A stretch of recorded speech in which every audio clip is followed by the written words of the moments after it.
Hey, it's Amy from Be Healthy Enough. Just out here in my backyard pretending I'm on a cruise, trying to get back that relaxed feeling.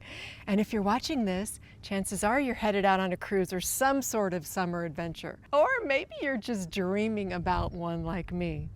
Either way, you are in the right place because I'm about to show you how to stay active, feel amazing, and still enjoy every moment on your trip without guilt and without giving up that gelato.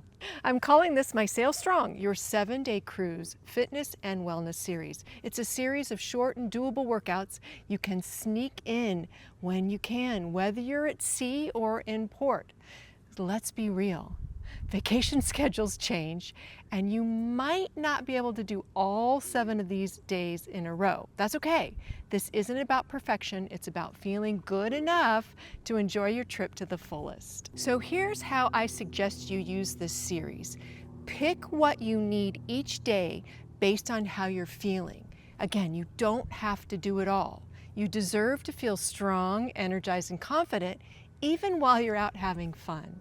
Whether you're on a cruise or just want a taste of vacation-style fitness, I hope this helps you feel healthy enough to do all you want to do in life. Ready to get started? Head over to day 1 and let's walk and talk together.